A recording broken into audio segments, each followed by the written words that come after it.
Thank you, Mayor. Good evening. I am Trustee Gina Clayton-Tarvin.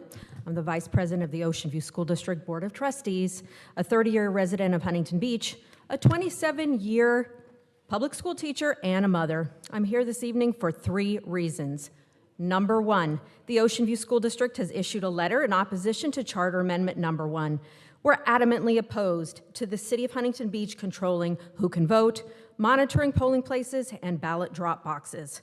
School board elections will be negatively impacted by this proposed charter amendment because it will establish conflicting voting requirements and eligibility.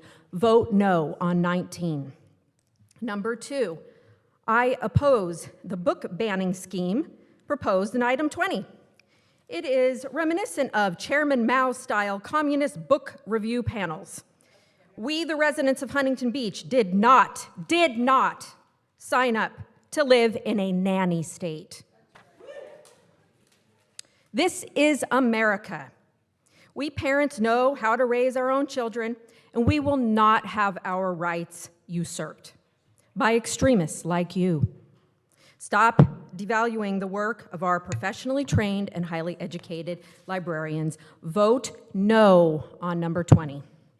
Third, Gracey Van Der Mark. You are the last person who should attempt to speak on behalf of the Jewish people. As a Jewish person myself, I can say that the members of my community are not buying your newly fabricated interest in respecting Israelis' welfare.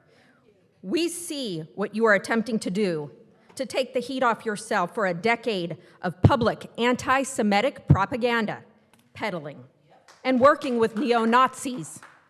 You are a Holocaust denier. You are a hater of the Jewish people. And now you expect us to believe that you have changed? Many suspect that this resolution is not about respecting Jewish lives, but it's actually about your bigger hate for Muslim people.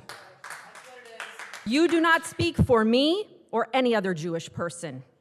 We, the Jewish people, condemn Hamas as a terror organization, and we mourn the loss of innocent Israeli and Palestinian civilians. And you will never speak for us. Thank you.